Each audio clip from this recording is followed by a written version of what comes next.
Hola, soy Rubén Triana y el documental que elegí para analizar es El segundo entierro de Alejandrino. Este documental está organizado en varios episodios. Dentro de la historia nos presentan que todo sucede en 5 días, pero yo puedo interpretar que los momentos o las secciones están divididas en 4 partes muy bien definidas. La primera es cuando nos acercamos a la casa de Teresa, que es la protagonista de esta historia, una mujer que le pide a su comunidad que desentierre a su esposo porque él le habló en sueños y le ha pedido que lo cambie de lugar. Esta situación hace que pues, la historia se centre en ella, en su casa, en cómo vive, en un lugar en medio de las montañas de Antioquia. Eh, estos 5 días están divididos en 4 momentos muy importantes. El primero es la llegada o la presentación del mundo en el que vive Teresa, su casa. Allí vive con sus hijos y con su familia. Luego vemos cómo se van acercando en el siguiente bloque varios personajes de la comunidad para ayudarla a hacer la ceremonia de exhumación de su esposo ya fallecido. Yo lo metería esto en un gran bloque en el que todos se preparan para esta ceremonia, una ceremonia extensa en la que sacan el cuerpo de su esposo, el señor Alejandrino, un antiguo chamán que, según los testimonios de los entrevistados, de las personas que aparecen en el documental, pues dicen que hizo muchas cosas buenas por las personas, ¿no? A las que él atendió, principalmente las curaba de diferentes tipos de enfermedades. Luego el tercer bloque es cuando deciden, o Teresa recibe el mensaje a través de sueños otra vez donde quiere su esposo ser movido. Entonces ella transmite el mensaje que quiere que lo muevan hacia Borrao, que sería el municipio central de esa zona que está en medio de las montañas, ¿no? Un lugar muy apartado de la civilización. Así que pues después de la ceremonia, al día siguiente, ellos se preparan para llevar en una camilla improvisada el cuerpo o los restos de lo que queda, una especie de cuerpo momificado que es llevado en medio de mantas de forma pues muy improvisada para hacia bueno, improvisada no, de una forma culturalmente como ellos lo tienen establecido. Mm, el movimiento, el transporte del cuerpo y también de la propia Teresa, que ya es una anciana, se hace dificultoso, se hace tortuoso.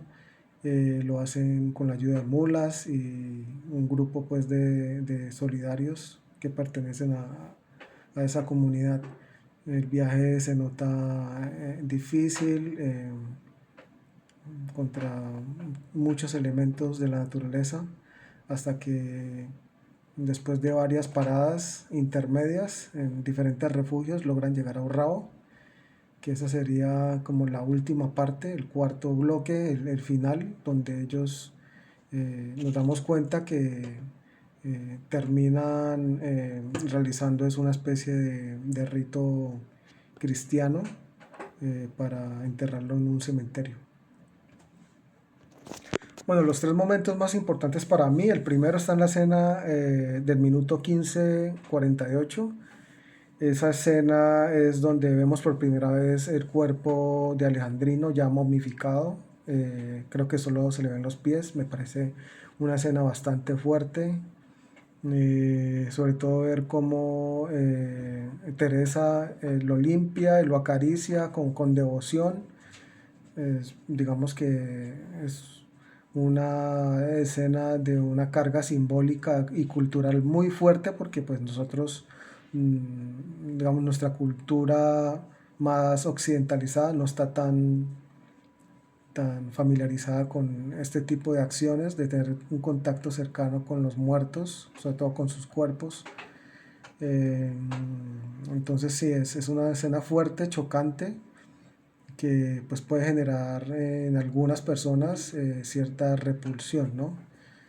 Pero esto pues no le quita la carga simbólica y emocional, sobre todo para lo que significa, el significado que representa para su familia, ¿no? En este caso Teresa, que es la persona que está siendo como mediadora de los deseos de este ente que ya se comunica desde el más allá, ¿no? Según su cultura y sus creencias. La segunda escena más importante está en el minuto 26-25, que es cuando su hijo, ya con el cuerpo exhumado en medio de la ceremonia, empieza a hablar con su padre. La verdad que fue una escena que me conmovió muchísimo.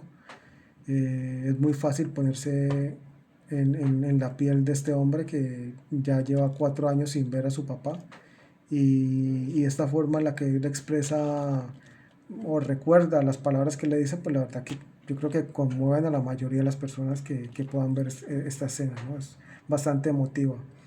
Y la última escena que me pareció interesante fue la del minuto 51, cuando ya Teresa cumple con su misión, que es la de enterrar en otro lugar a su esposo.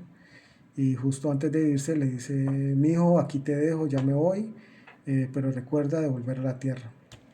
Esta frase también dice mucho sobre esa especie de choque existencial que hay en el interior de Teresa, porque de todas formas es extraño que para una cultura ancestral que pervive mucho, o sea, desde mucho antes que la cristiana, se vea sometida a ese tipo de ritos, ¿no? De ritos que pues me imagino que si ellos nunca hubiesen tenido contacto con la religión cristiana, pues no, esto nunca se hubiera dado, ¿no?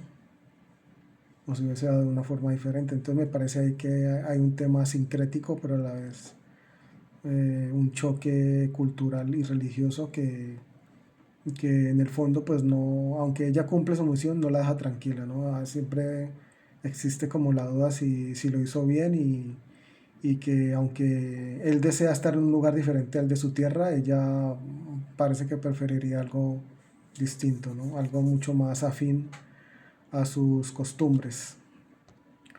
Otra de los personajes centrales son Teresa, su hijo, y Alejandrino. Alejandrino es un no personaje, pero que habla mucho a través de los testimonios de otros.